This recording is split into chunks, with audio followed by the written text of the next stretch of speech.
अस्सलाम वालेकुम। फौजिया को जो भी देखता देखता ही रहता था। 4 भाइयों की इकलौती बहन थी। उसके सख्त नाज नखरे उठाते थे। वो इतनी प्यारी थी कि उसकी माँ कहती कि इसकी शादी किसी शहजादे से होगी। फौजिया की सहेलियाँ इसकी कम हम उम्र थीं और उससे जलती भी थी। फौजिया दिल की साफ लड़की थी। वो किसी के साथ लड़ाई झगड़ा नहीं करती थी।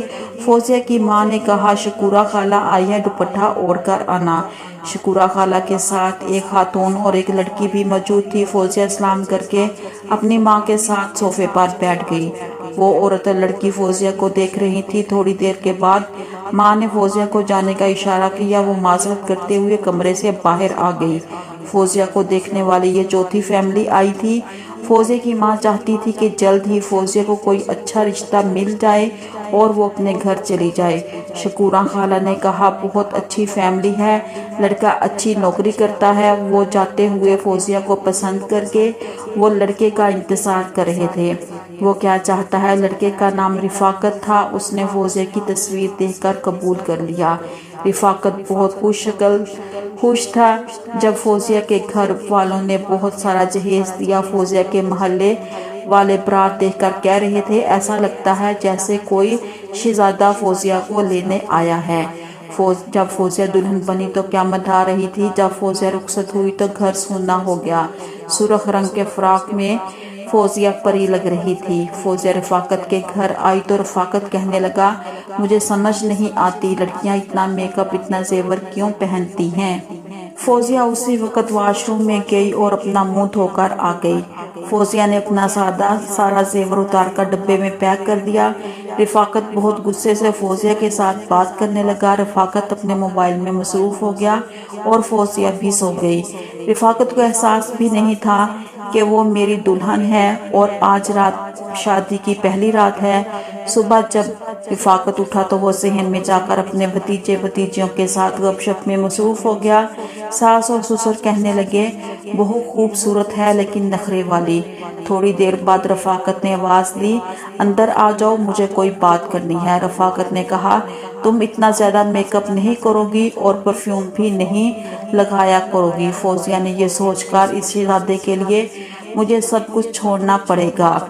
लेकिन एक दिन फौजिया की माँ उसको लेने के लिए आ गई, मगर रफाकत फौजिया को कहने लगा, इतनी देर अपनी माँ के घर रही हो, अब भी दिल नहीं भरा। रफाकत जब भी अपने ऑफिस जाता तो कहता, तुम भी मेरे साथ चलो। मुझे ये अच्छा नहीं लगता था कि मैं बाहर किसी गैर मर्द के साथ बात भी करूं। रफाकत का सलूक पहले दिन से ही अच्छा नहीं था, लेकिन फौजिया ने अपनी माँ को कभी भी कुछ नहीं बताया था। वो कहती थी, वाकई रफाकत कोई शहजादा है, उसने मुझे बहुत खुश रखा हुआ है, लेकिन जब वो अकेली होती तो अपनी किस्मत पार होती थी। एक दिन मेरा भाई मुझे छोड़ने मेरे ससुराल चला गया। रफाकत ने मेरे भाई को भी बहुत बातें की और घर का कोई काम नहीं करती, सारा दिन सोई रहती है, मेरा कोई ख्याल नहीं करती। मेरी माँ बूढ़ी है, इसका भी कोई ख्याल नहीं रखती। मैंने शादी इसलिए तो नहीं की थी ये सारा दिन सोई रहे। रफाकत ने मुझे कुछ दिन बाद तलाक दे दी और तलाक के कागजात मेरे हाथ में दिए और मुझे अपनी माँ के घर छोड़ आया।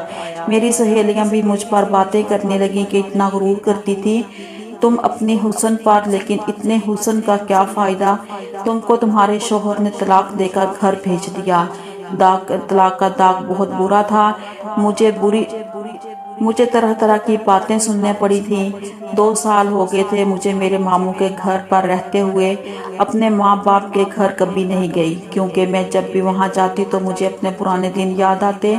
मेरी माँ मेरे लिए तलाक याफ्ता लड़के ढूंढने लगी। मेरी बेटी का घर बस जाए। एक दिन मेरे मामू ने मेरी माँ को फ़ोन किया और कहने लगा, आपकी इजाज़त हो तो मैं अपने बेटे की शादी आपकी बेटी से कर दूं। मेरी माँ कहने लगी, आप मेरे बड़े भाई हैं, आप जैसा करेंगे वैसा ही हमें कबूल होगा। मुझे अपनी माँ का फैसला कबूल करना पड़ा और अपनी माँ और अपने मामू की इज्जत रख ली। शादी के बाद मैंने स्कूल में पढ़ाना शुरू कर दिया और घर में रहती थी, अपनी मामी के साथ घर का काम करती। अल्लाह ने मुझे एक बेटा दिया, बहुत ही प्यारा था और आहिस्ता आहिस्ता मुझे अपनी ज़िंदगी से प्यार होने लगा। मैं अपने बेटे और शोहर के साथ अच्छी ज़िंदगी गुजारने लगी।